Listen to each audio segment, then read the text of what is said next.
नमस्कार दोस्तों। Exam with target में आपका स्वागत है। आज हम देखेंगे साइंस की क्लास।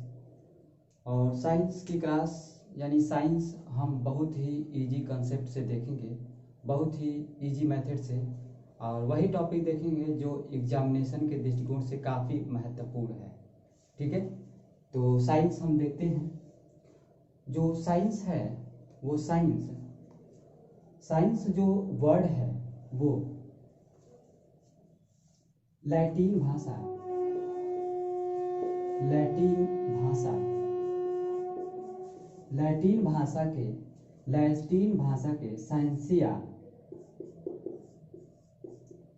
साइंसिया से लिया गया है। यानी साइंस जो वर्ड है लैटिन भाषा के साइंसिया से लिया गया है, जिसका अर्थ होता है टू नो। यानी किसी सब्जेक्ट के अंतर्गत जानना। ठीक है, यानी साइंस जो वर्ड है लैटिन भाषा के साइंसिया से उद्धृत हुआ है, जिसका अर्थ होता है जानना। ठीक है, साइंस जो हमारा जो विज्ञान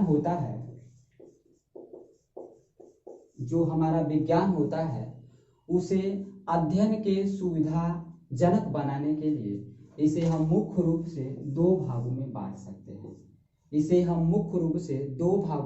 सकते हैं। पहला जो भाग होता है उसे हम नेचुरल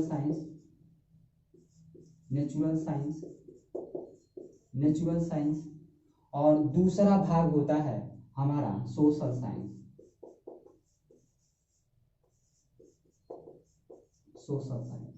यानी पहला जो हमारा भाग होता है प्राकृतिक विज्ञान और दूसरा जो हमारा भाग होता है सामाजिक विज्ञान। प्राकृतिक विज्ञान में अगर हम देखें तो प्राकृतिक द्रव्य और ऊर्जा और जीव जंतुओं के बारे में अध्ययन किया जाता है। वहीं अगर देखा जाए सोशल साइंस में तो मनुष्य के क्रियाकलापों का, पारस्परिक गतिविधियों का अध्ययन किया जाता है।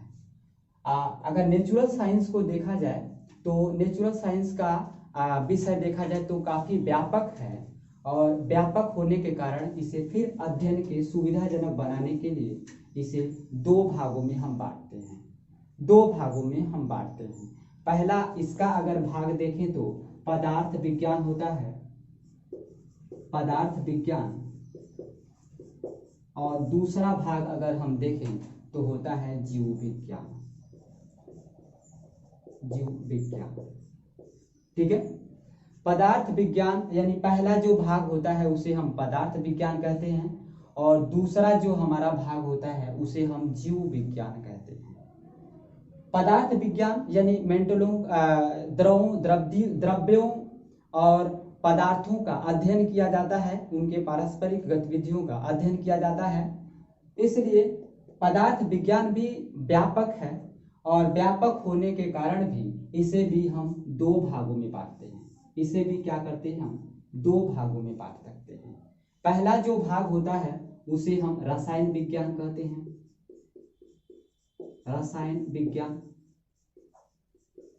और दूसरा जो भाग होता है उसे हम भौतिक विज्ञान कहते हैं। यानी पहला जो भाग होता है केमिस्ट्री और दूसरा जो भाग होता है फिजिक्स होता है।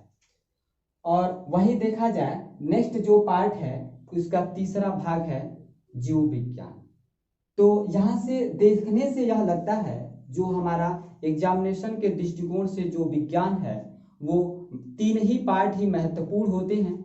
जैसे कि पहला पार्ट देखें तो जीव विज्ञान, दूसरा पार्ट देखें तो रसायन विज्ञान, और तीसरा पार्ट देखें तो भौतिक विज्ञान। हमारे एग्जामिनेशन में यहीं से क्वेश्चन काफी हद तक पूछे जाते हैं, और इन्हीं विज्ञानों को हमें क्रम बाई क्रम अध्ययन करेंगे। ठीक है, तो हम आगे देखते हैं। आगे हम देखते हैं, इन्हीं में से एक टॉपिक उठाएंगे और पढ़ेंगे। तो आगे हम देखते हैं।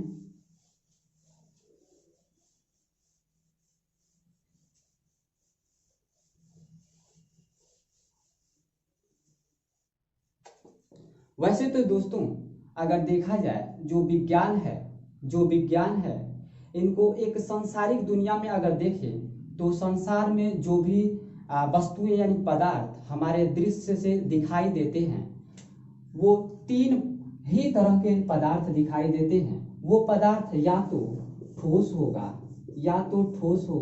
या तो द्रव होगा, या तो वह द्रव होगा और या तो गैस होगा। ठीक है, जो भी हमारे इस सांसारिक दुनिया में हमारे आंखों के नजरों से दिखाई देते हैं या इनसे परे भी हैं, वो या तो ठोस होगा, या द्रव होगा, या गैस होगा। और ये जो ठोस द्रव गैस हैं, जो ठोस द्रव गैस होते हैं, वो अंतःपरमाण्विक पदार्थ इलेक्ट्रॉन, प्रोटॉन और न्यूट्रॉन से मिलकर बने होते हैं। ये अंतःपरमाण्विक पदार्थ यानी कण, यानी इलेक्ट्रॉन, प्रोटॉन और न्यूट्रॉन से क्या होते हैं, बने होते हैं। और इन अंतःपरमाण्विक पदार्थ यानी इलेक्ट्रॉन, प्रोटॉन, न्यूट्रॉन के संयोग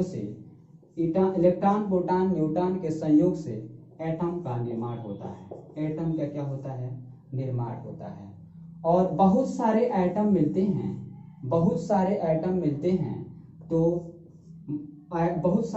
मिलते हैं, तो मॉलिक्यूल का निर्माण होता है। मॉलिक्यूल का क्या होता है, निर्माण, यानी तत्व और अणु का निर्माण होता है। वही अगर देखा जाए, बहुत से मॉलिक्यूल मिलते हैं, तो क्या बनता है, तो कंपाउंड का निर्माण होता है। कंपाउंड का क्या होता है, निर्माण, यानी यौगिक का क्या होता है, निर्माण होता है। यौगिक का क्या होता है, निर्माण होता है। अगर बहुत सारे यौगिक मिलते हैं तो ध्यान से देखा जाए, यौगिकों के मिलने से सेल का निर्माण होता है। सेल का क्या होता है भाई, निर्माण होता है। और बहुत सारे सेल्स मिलते हैं तो ध्यान से देखा जाए, टिश्यू का निर्माण होता है। टिश्यू का क्या होता है, निर्माण होता है। यानी बहुत सारे कंपाउंड मिलते हैं तो कोशिका का निर्माण होता है, और बहुत सारे कोशिका मिलती हैं तो टिश्यू यानी ऊतक का निर्माण होता है। वहीं अगर देखा जाए, बहुत सारे टिश्यू अगर इकट्ठा हो जाते हैं तो आर्गन का निर्माण होता है। आर्गन का क्या होता है, निर्माण होता है।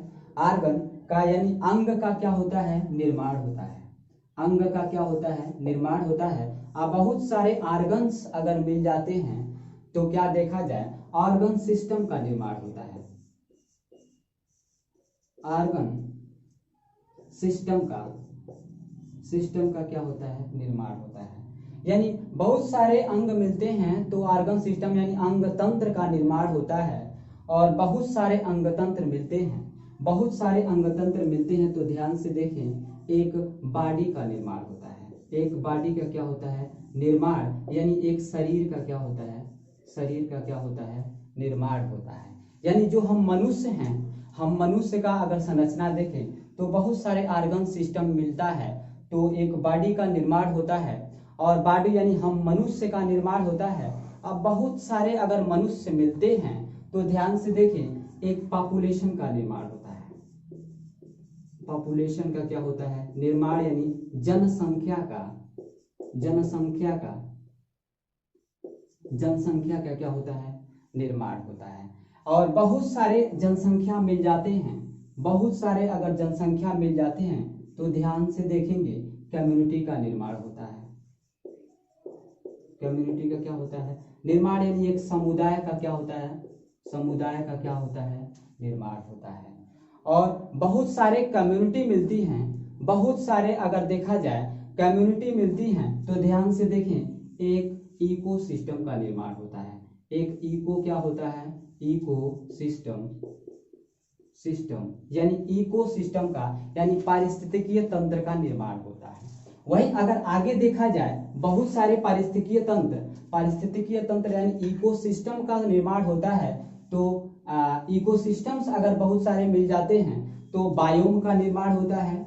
बायोम का क्या होता है? निर्माण, यानी जीवोम का क्या होता है? निर्माण होता है। और बहुत सारे जीवोम मिलते हैं तो ध्यान से देखा जाए बहुत सारे अगर जीवोम मिलते हैं तो पृथ्वी का बहुत सारे जीवोमों का एक संरचना अगर देखा जाए, बहुत सारे जीवों को अगर मिलाया जाए तो एक ग्रह यानी पृथ्वी जैसे ग्रह का निर्माण होता है। पृथ्वी जैसे ग्रह का निर्माण होता है और बहुत सारे ग्रह मिलते हैं, कई प्रकार के ग्रह मिलते हैं। तो ध्यान से देखें सौर मंडल का निर्माण होता है। सौर मंडल का क्या होता है? निर्माण होता है। सौर मंडल, और बहुत सारे इस दुनिया में सौर मंडल मिल जाते हैं तो क्या होता है भाई? एक ब्रह्मांड का निर्माण होता है, एक यूनिवर्स का निर्माण होता है। यानी ब्रह्मांड का क्या होता है? एक यूनिवर्स का क्या होता है? निर्माण होता है। ध्यान से देखें, अगर हम साइंस देखें तो पूरी दुनिया में एक गोल सर्किल के रूप में क्या हो रहा है? घूम रहा है। एक गोल सर्किल में क्या हो रहा है? घूम रहा है। जैसे अगर देखें हम तो यहाँ से हमने ठोस द्रव गैस से पूरे दुनिया को हमने देखा, और वही ठोस द्रव यानी ये देखा। यहाँ से अगर हम देखें तो यहाँ तक यौगिक तक यही देखें तो हमारा हो जाता है केमिस्ट्री साइंस। अगर यहाँ से हम यहाँ तक अगर देखें तो बायोलॉजिकल साइंस, और आगे देखें तो एनवायरनमेंट हो जाता है, और नेक्स्ट आगे देखें तो हमारा क्या होता है भाई? फिजिक्स हो जाता है। तो यहाँ तीनों साइंस देखा जाए, तीनों चारों का अगर कंबाइन देखा जाए तो पूरी दुनिया क्या है? एक साइंस में क्या होता है? बधा होता है। ठीक है, तो हम वैसे भी अदर भी कंसेप्ट हैं, लेकिन वो हम एग्जामिनेशन के दृष्टिकोण से जो काफी महत्वपूर्ण होंगे उसी पे चर्चा करेंगे। तो हम आगे देखते हैं, आगे हम देखेंगे इन्हीं में से एक महत्वपूर्ण साइंस का हम चर्चा करेंगे। तो आगे देखते हैं।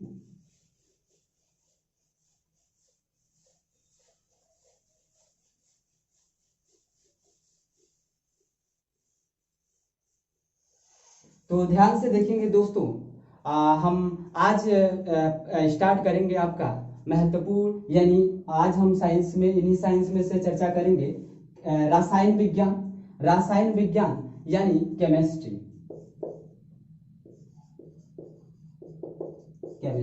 यानी रसायन विज्ञान।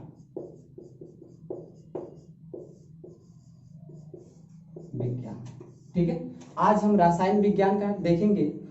सबसे पहले तो रसायन विज्ञान का अगर देखा जाए तो पहला ही टॉपिक आ जाता है रसायन विज्ञान कि रसायन विज्ञान का जो केमिस्ट्री शब्द है ये कहाँ से आया है और इसका तात्पर्य क्या होता है।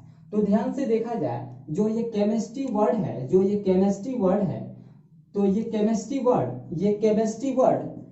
केमिस्ट्री वर्ड देखा जाए मिस्र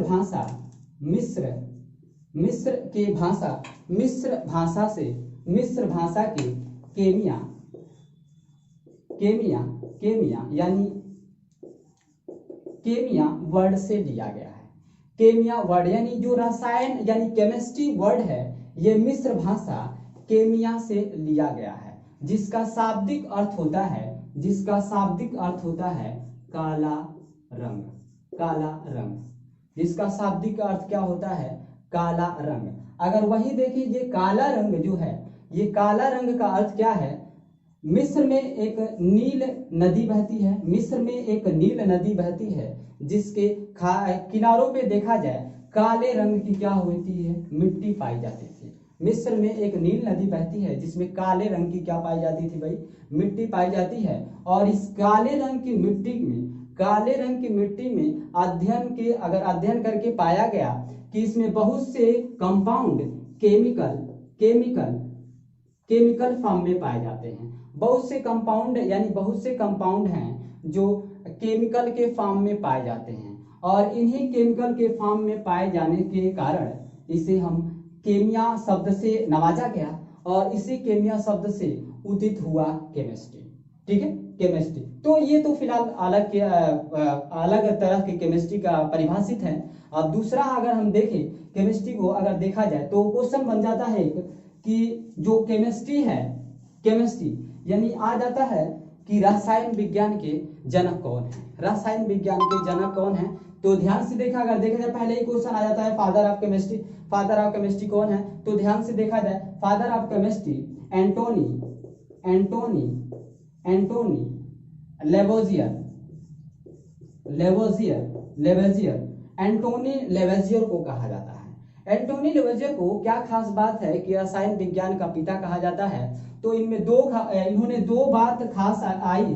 पहला तो पहले इन्होंने, जैसे कि हम जानते हैं, जो तत्वों का खोज हुआ तो प्रथम या अगर देखा जाए तो द्वितीय यानी आसपास के ही क्रम वर्षों में अगर देखा जाए तो हाइड्रोजन और ऑक्सीजन का खोज हुआ था। ठीक है, हाइड्रोजन और ऑक्सीजन का क्या हुआ था भाई? खोज हुआ था। और हाइड्रोजन ऑक्सीजन का खोज अगर देखें तो वही तो हाइड्रोजन ऑक्सीजन का खोज हुआ था। तो जब हाइड्रोजन ऑक्सीजन का खोज हुआ था तो सबसे पहले एंटोनी लेवोजियर ने क्या किया था? इनका नामांकन किया था। इन तत्वों का क्या किया था? नामांकन किया था। ठीक है, नामांकन किया था। पहला काम इन्होंने क्या किया? हाइड्रोजन और ऑक्सीजन का क्या किया था? तत्वों का नामांकन किया था। दूसरा तत्व इन्होंने क्या किया? दूसरा बात ये ना क्या, जो रासायन विज्ञान के तत्व होते हैं, तत्व, ठीक है, तत्व, इन तत्वों को उन्होंने अध्ययन किया और अध्ययन करके इन्होंने बताया कि जो तत्व पाए जाते हैं इनमें से ऐसे कुछ तत्व हैं जो धातु के रूप में पाए जाते हैं, और कुछ ऐसे तत्व हैं जो अधातु के रूप में पाए जाते हैं। तो इनके उपलक्ष्य में एंटोनी लेवेजियर को रासायन विज्ञान का क्या कहा जाता है भाई? पिता कहा जाता है। तो पहला ही क्वेश्चन बन जाता है। ठीक है, आगे देखते हैं। आगे अगर देखा जाए, जो रासायन विज्ञान हम कहते किसे हैं? तो ध्यान से देखा जाए, रासायन विज्ञान पदार्थ, अगर कोई पदार्थ की अगर देखा जाए संगठन, संरचना और उनके गुणों के पारस्परिक अध्ययन, यानी किसी पदार्थ के संगठन, संरचना और गुणों के पारस्परिक जो अध्ययन किया जाता है उसे ही क्या बोलते हैं हम? रसायन विज्ञान। उसे ही क्या बोलते हैं हम? रसायन विज्ञान। रसायन क्या? विज्ञान कहते हैं। ठीक है, तो पदार्थों के बारे में ही अध्ययन किया जाता है। रसायन यानी मैटर्स के बारे में, पदार्थ के बारे में ही हम पढ़ते हैं रसायन विज्ञान। तो हम रसायन विज्ञान अगर देखा जाए तो उनमें से हम महत्वपूर्ण एक टॉपिक उठाएंगे। चूंकि वीडियो ज्यादा लंबा ना हो जाए तो हम एग्जामिनेशन के जो दृष्टिकोण से काफी महत्वपूर्ण पार्ट है इनमें, उनका पहले चर्चा करते हैं। ठीक है, आगे हम देखते हैं इनमें रासायन विज्ञान का जो महत्वपूर्ण टॉपिक कुछ है, जैसे कि तत्वों का वर्गीकरण। ठीक है, तत्वों का वर्गीकरण, उनमें से वही टॉपिक है जैसे पीरियाडिक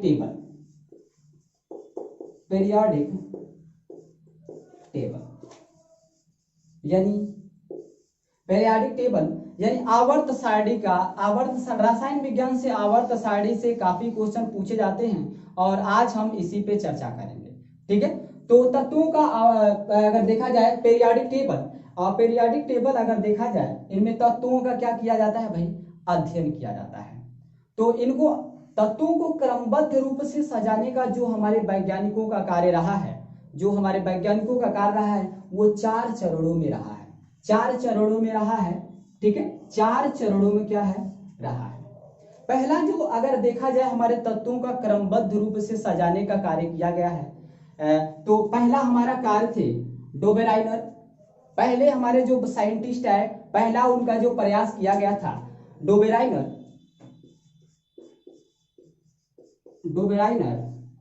इन्होंने पहला प्रयास किया सब तत्वों को क्रमबद्ध रूप से सजाने का। दूसरा एफोर्ट यानी प्रयास था, जो दूसरा प्रयास था तो वो था आपका न्यूलैंड का।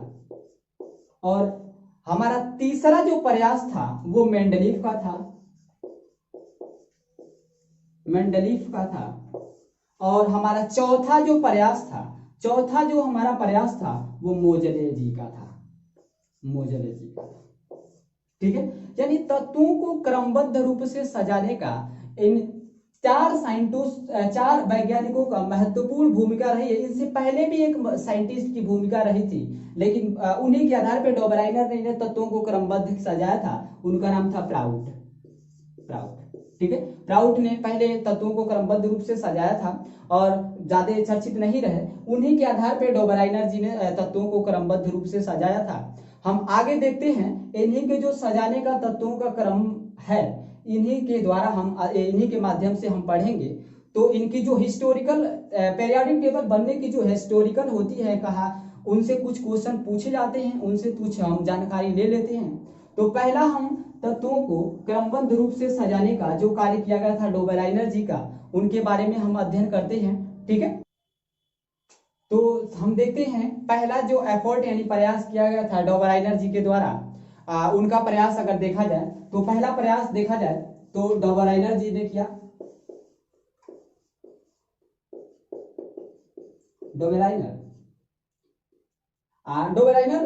जी के द्वारा अध्ययन किया गया, उन्हें हम इनके अध्ययन जो किया गया उन्हें हम टेट्स बोलते हैं।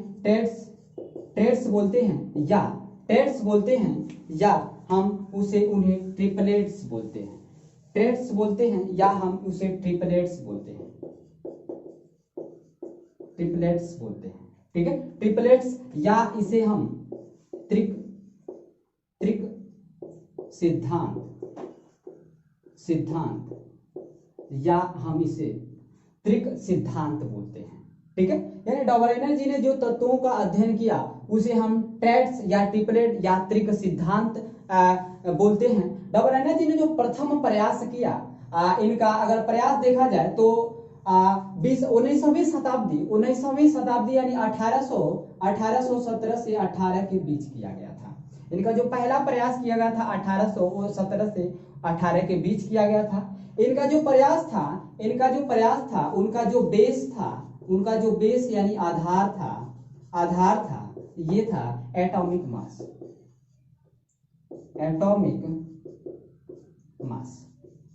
यानी परमाणु भार। ठीक है, जो डोबराइनर जी का तत्वों का क्रमबद्ध रूप से सजाने का पहला जो बेस था एटॉमिक मास था यानी परमाणु भार था। इनका जो प्रयास किया था वो क्या था, इन्होंने क्या किया था, इन्होंने तीन तत्वों का क्या किया था, एक सीरीज बनाया था। तीन तत्वों का एक सीरीज बनाया था। तीन तत्वों का क्या बनाया था भाई, तत्वों का क्या बनाया था, एक समूह बनाया था। तीन तत्वों का क्या बनाया था, एक समूह बनाया था। और उस समूह में इन्होंने कहा था कि अगर मध्य वाला तत्व या अगर प्रथम और अंतिम तत्वों के परमाणु भार को जोड़ा जाए,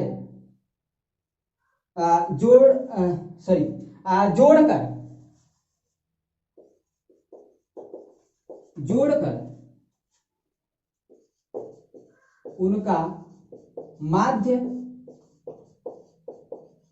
निकाला जाए तो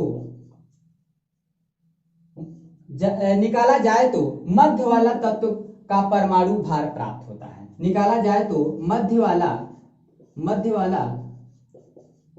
तत्व का परमाणु भार प्राप्त होता है।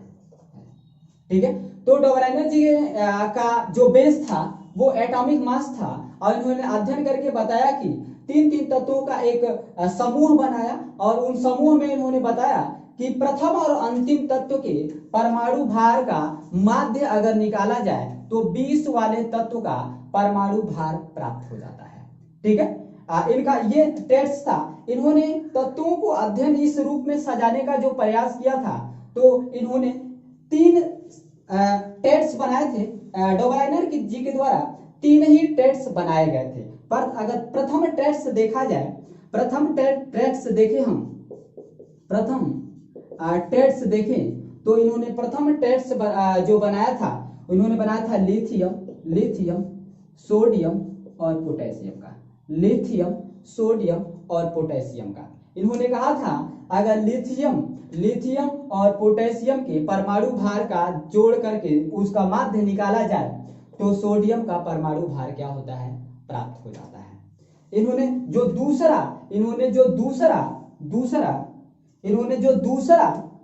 टेट्स बनाया था, इन्होंने जो दूसरा समूह बनाया था, तत्वों का दूसरा समूह बनाया था, ठीक है, इन्होंने जो तत्वों का दूसरा समूह बनाया था वो था आपका क्लोरीन ब्रोमीन और आयोडीन। क्लोरीन ब्रोमीन और आयोडीन। और इन्होंने जो तीसरा समूह बनाया था, वो था कैल्शियम बेरियम और स्ट्रोंशियम। कैल्शियम बेरियम और स्ट्रोंशियम यानी इन्होंने टेट्स के आधार पर यानी त्रिक सिद्धांत के आधार पे 3 टेट्स बनाए थे और इन 3 टेट्स के द्वारा इन्होंने बताया था कि अगर इन तीन तत्वों का अगर देखा जाए परमाणु भार के माध्यम से सजाया जाए तो उनके केमिकल यानी रासायन और फिजिकल यानी भौतिक गुण क्या होते हैं, समान होते हैं। उनके रासायनिक और भौतिक गुण क्या होते हैं, समान होते हैं। आगे देखते हैं, इन्होंने आगे जो प्रयास करने का जैसे ही प्रयास किया तो ये टेट्स क्या हो गए, विफल हो गए। इसलिए इन्होंने सभी तत्वों को क्रमबद्ध रूप से सजाने का कार्य नहीं कर पाया। ठीक है, दूसरा प्रयास अगर देखा जाए तो हम आगे चलते हैं। दूसरा प्रयास होगा देखा जाए तो आगे हम चलते हैं।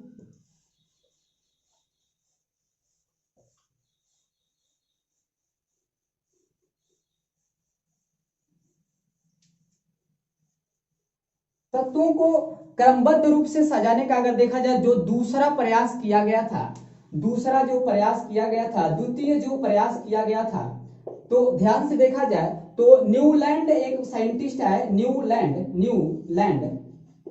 न्यूलैंड जी है और इनके द्वारा सन 1865 ईस्वी में तत्वों को क्रमबद्ध रूप से सजाने का एक सजेशन दिया गया जिसे हम ऑक्टेव लॉ बोलते हैं। ऑक्टेव क्या बोलते हैं, लॉ यानी अष्टक नियम बोलते हैं या सिद्धांत बोलते हैं। अष्टक नियम बोलते हैं। नियम क्या बोलते हैं, ऑक्टेव यानी अष्टक नियम बोलते हैं।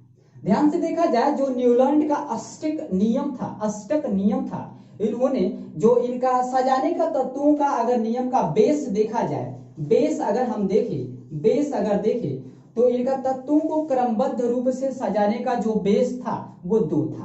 पहला तो इनका जो तत्वों का बेस सजाने का था, पहला था एटॉमिक मास था यानी परमाणु भार था, ठीक है। और दूसरा जो तत्वों का सजाने का बेस था वो संगीत सुर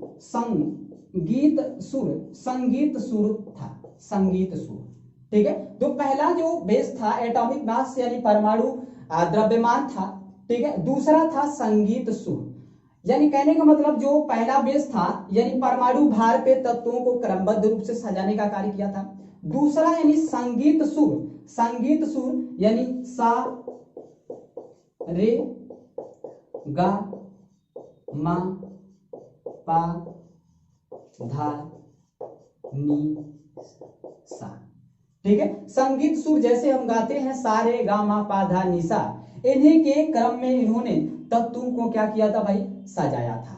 और जैसे कि सारे गामा पादा निशा अगर देखें तो 100 वर्ड पहले भी है और 100 वर्ड अंतिम में भी है, यानी 100 का जो गुण है वही सा का भी, यानी जो सा का गुण है वही सा का भी गुण है। अगर देखें तो क्रमबद्ध रूप से देखें तो 1 2 3 4 5 6 7 8, यानी कहने का मतलब यानी जो प्रथम तत्व का गुण होगा वही 8वां तत्व का क्या भाई, गुण होगा। यानी जो प्रथम तत्व का रासायनिक और भौतिक गुण होगा वही 8वां तत्व का भी भौतिक और रासायनिक गुण होगा। यही इनका मेन बेस था तत्वों को क्रमबद्ध रूप से सजाने का। चूंकि न्यूलैंड के समय तत्वों का बहुत ज्यादा खोज नहीं हुआ था, लेकिन मुख्य रूप से अगर देखा जाए तो 56 यानी तत्वों का क्या हो गया था, खोज हो चुका था, यानी 56 तत्वों का खोज हो चुका था। उनमें से कुछ तत्वों को क्या किया था भाई, उन्होंने सजाने का कार्य किया था।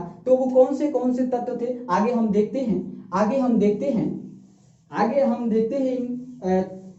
जो तत्वों को इन्होंने क्रमबद्ध रूप से सजाया था हम देखते हैं। तो पहला अगर तत्व देखा जाए तो पहला तत्व lithium, beryllium, boron, lithium, beryllium, boron, carbon, nitrogen, oxygen, phosphorus, उसके बाद देखा जाए sodium, magnesium, aluminium, silicon, phosphorus, sulphur, उसके बाद देखा जाए तो क्लोरीन, उसके बाद देखा जाए तो पोटेशियम, उसके बाद देखें तो कैल्शियम। ठीक है, मुख्य रूप से अगर देखें तो इनको काउंट करें तो 20 तत्व होते हैं। ठीक है, 20 तत्व होते हैं। अगर देखा जाए तो लिथियम, यहां से अगर शुरू करें तो लिथियम, सोडियम, पोटेशियम, यानी इनका काउंट करें तो 1 2 3 4 5 6 7 और ये क्या हुआ 8। तो ये यानी कहने का मतलब जो लिथियम का रासायनिक और भौतिक गुण होता है वो सोडियम के भौतिक और रासायनिक गुण के क्या होता है, समान होगा। यानी पहला तत्व 8वें तत्व के जैसा गुण व्यवहार करेगा। ठीक है, वैसे देखा जाए तो यहां से काउंट करें तो 1 2 3 4 5 6 और 7, यानी जो आपका देखा जाए अगला का जो 8वां टर्न का गुण होगा वही क्या होगा, नेक्स्ट वाले 8वें तत्व के भौतिक और रासायनिक गुण के क्या होगा, समान होगा।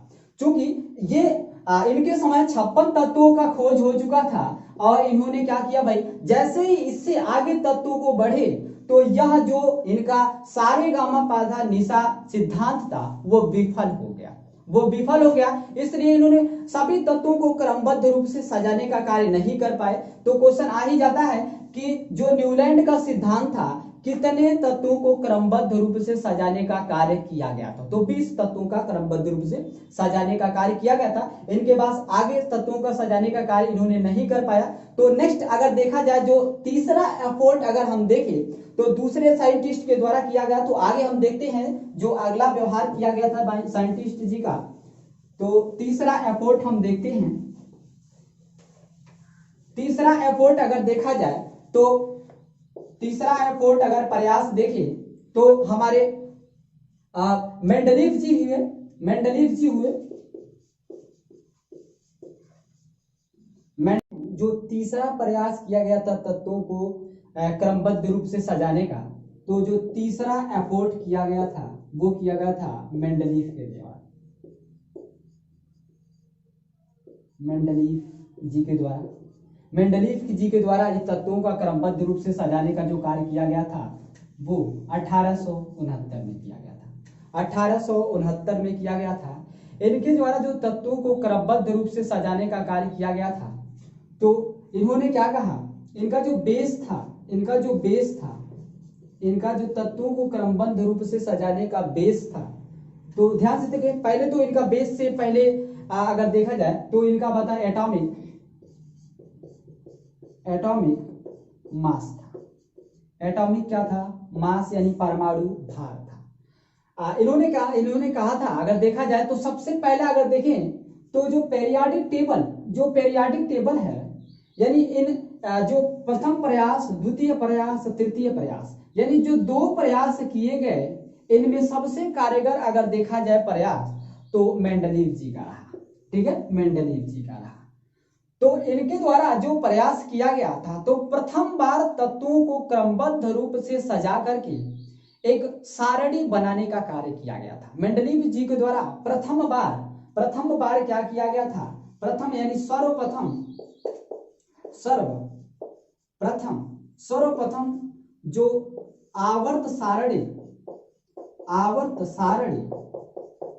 सारणी बनाने का कार्य किया गया था वो मेंडलीव जी के द्वारा किया गया था। इसलिए इन्होंने आवर्त सारणी यानी परमाणु भार के आधार पर सजाया था और आवर्त सारणी तत्वों को क्रमबद्ध रूप से सजा करके आवर्त सारणी में रखने का पहला प्रयास किया गया था। इसलिए मेंडलीव जी को फादर ऑफ फादर आ पेरियाडिक टेबल कहते हैं, फादर ऑफ पेरियाडिक टेबल कहते हैं। यानी आवर्त सारणी का जनक अगर देखा जाए तो मेंडलीफ जी को कहा गया, और मेंडलीफ जी ने परमाणु भार के आधार पे तत्वों को सजाया था। और इनके द्वारा क्या किया गया था, इन्होंने जो तत्वों को सजाया था, इन्होंने कहा था, इनके द्वारा क्या कहा गया था, तो इनके द्वारा कहा गया था कि तत्वों को अगर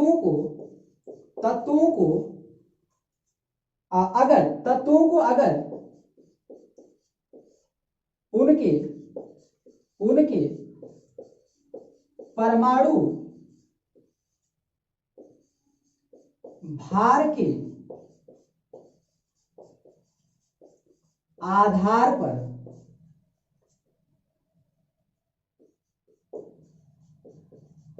सजाया जाए तो तत्वों को अगर उनके परमाणु भार के आधार पर सजाया जाए तो उनके एक निश्चित अंतराल के बाद यानी क्रम, एक तत्वों का जो क्रम होता है एक निश्चित क्रम के बाद जो आने वाला तत्व होता है और नेक्स्ट आने वाले तत्व के भौतिक और रासायनिक गुण क्या होते हैं, समान होते हैं। यानी क्रमबद्ध रूप से आने वाले तत्वों का जो सीरीज है, क्रमबद्ध रूप से सजाने वाले तत्वों का गुण है, वो आने वाले तत्वों के गुण के क्या होता है, रासायनिक और भौतिक गुण क्या होता है, समान होता है। कहने का मतलब उनके द्वारा क्या कहा गया था, उनके द्वारा कहा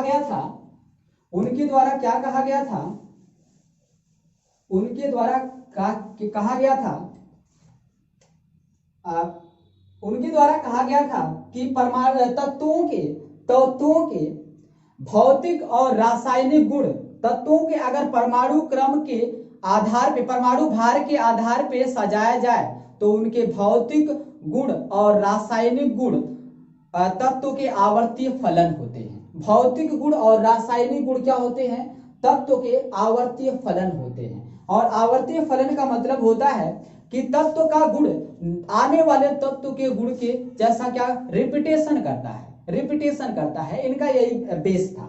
ठीक है, तो ध्यान से देखा जाए इनके जो पेरियाडिक टेबल था, आवर्त सारणी था। ठीक है, इनकी जो आवर्त सारणी बनाया गया था इनके द्वारा, इनसे क्वेश्चन पूछे जाते हैं। जैसे कि जो मेंडलीफ की आवर्त सारणी है, ठीक है, इन्हें जो आवर्त सारणी है, इन्होंने क्या किया था, जो तत्वों का सजाने का कार्य किया गया था, इन्होंने एक ऐसा खंड बनाया था। ठीक है, इन्होंने एक ऐसा खंड बनाया था जिसे इन्होंने क्या कहा था भाई, इन्होंने क्षैतिज और ऊर्ध्वाधर रूप में एक खंड बनाया था, जिनमें तत्वों को क्या किया था भाई, क्रमबद्ध रूप से सजाया था। क्षैतिज और ऊर्ध्वाधर रूप में तत्वों को क्रमबद्ध रूप से सजाया गया था। तो ध्यान से देखा, इन्होंने जो क्षैतिज रूप, अगर देखा जाए जो क्षैतिज रूप से जो क्षैतिज रूप से सर्किल थे, उन्होंने इसे आवर्त कहा। ठीक है, आवर्त कहा। लेकिन जो ऊर्ध्वाधर रूप में टेक्स्ट हैं, जो ऊर्ध्वाधर रूप में लाइनें हैं, उन्होंने इसे समूह कहा। ठीक है, तो यानी देखा जाए तो आवर्त और समूह के रूप में इन्होंने क्या किया, तत्वों को क्रमबद्ध रूप से क्या किया, परमाणु भार के बढ़ते क्रम में सजाया था। तो पूछा जाता है कि जो मेंडलीफ जी की आवर्त सारणी है, उनमें कितने आवर्त होते हैं और कितने समूह होते हैं। तो ध्यान से देखा जाए, अगर आवर्त देखा जाए तो आवर्त की संख्या 7 होती है, और समूह देखा जाए समूह की संख्या 9 होता है। समूह की संख्या क्या होता है, 9 होता है। आवर्तों की संख्या 7 होता है और समूहों की संख्या 9 होता है। तो इन्होंने आवर्त और समूह के रूप में तत्वों को क्रमबद्ध रूप से सजाया था। और एक और क्वेश्चन आ जाता है कि जो मेंडलीफ जी हैं, इनके समय जो तत्वों का क्रमबद्ध रूप से सजाने का कार्य किया गया था, उस दौरान मेंडलीव जी के दौरान कितने तत्वों का खोज हो चुका था? तो ध्यान से देखिए, मेंडलीव जी के द्वारा 63 तत्वों का क्या हो गया बताइए, खोज हो चुका था। ठीक है, 63 तत्वों को इन्होंने क्रमबद्ध रूप से सजाया था और इनके आवर्त सारणी से कुछ क्वेश्चन बनते हैं। इनके आवर्त सारणी से कुछ क्वेश्चन बनते हैं, जैसे अगर देखा जाए, जैसे में अगर देखें हम, जैसे में अगर देखें तो इनके आवर्त सारणी के कुछ गुण थे, इनके आवर्त सारणी के कुछ गुण थे, आवर्त सारणी के कुछ गुण थे और कुछ दोष थे। ठीक है, कुछ गुण थे और कुछ दोष थे। मेंडलीव जी की आवर्त सारणी के कुछ दोष थे, कुछ गुण थे।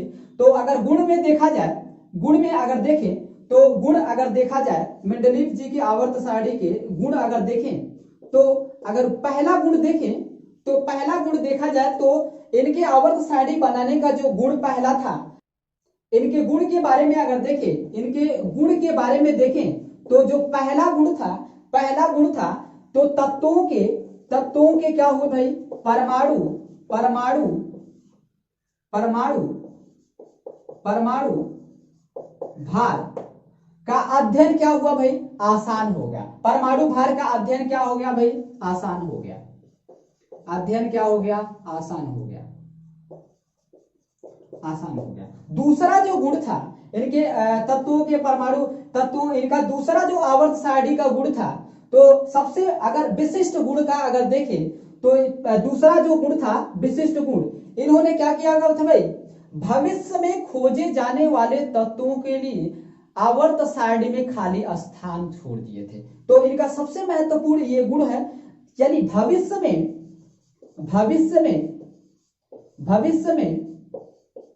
खोजे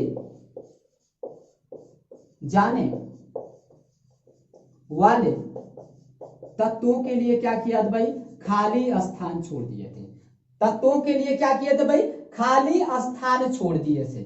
तो जिससे बाद में बहुत से तत्व खोजे गए और उनकी आवर्त सारणी को क्या किया भाई, भरने का कार्य किया गया था। ठीक है, दो महत्वपूर्ण गुण हैं, दो महत्वपूर्ण गुण हैं इनके, कुछ दोष भी और भी महत्वपूर्ण गुण हैं। तो नेक्स्ट देखते हैं, जिनके जो दोष थे गुण और दोष देखा जाए, गुण और दोष से क्या होता है दोस्तों, क्वेश्चन काफी पूछा जाता है, इसे याद रखेंगे। दोष में अगर देखा जाए तो इनके दोष भी आवर्त सारणी के हैं। पहला अगर दोष देखें, महत्वपूर्ण अगर दोष देखें तो इनका पहला महत्वपूर्ण दोष ये था, जो हाइड्रोजन का इनकी आवर्त सारणी में स्थान था वो एक निश्चित स्थान नहीं था। जो हाइड्रोजन का इनकी आवर्त सारणी में स्थान था वो निश्चित नहीं था, हाइड्रोजन का कोई फिक्स जगह नहीं था, क्योंकि पहले कभी इनको प्रथम तत्व में भी, प्रथम वर्ग में भी रखा गया जा सकता था हाइड्रोजन को, और इन्हें सप्तम यानी 7वें वर्ग में भी रखा जा सकता था। यानी प्रथम समूह में और 7वें समूह में दोनों जगह हाइड्रोजन का स्थान निश्चित किया है, पूरा फिक्स रूप से निश्चित नहीं किया गया था। दूसरा जो दोष था इनका आवर्त सारणी का, दूसरा दोष आवर्त सारणी का था, चूंकि ध्यान से देखा जाए दूसरा जो दोष था इनका कि कुछ इन्होंने, इनकी जो आवर्त सारणी है वो परमाणु भार के बढ़ते क्रम में सजाया गया था, परमाणु भार के बढ़ते क्रम में सजाया गया था। लेकिन कुछ ऐसे तत्व इनके आवर्त सारणी में हुए, ऐसे तत्व हुए जिनको परमाणु क्रमांक जिनके ज्यादा हैं वो पहले और जिनके कम हैं वो बाद में रखे गए थे इनके आवर्त सारणी में। जैसे देखा जाए निकिल और कोबाल्ट के जो परमाणु भार हैं, ठीक है, तो देखा जाए तो निकिल का और परमाणु भार और कोबाल्ट का अगर देखा जाए परमाणु भार, तो ध्यान से देखा जाए कोबाल्ट का परमाणु भार ज्यादा होता है, निकिल का परमाणु भार कम होता है।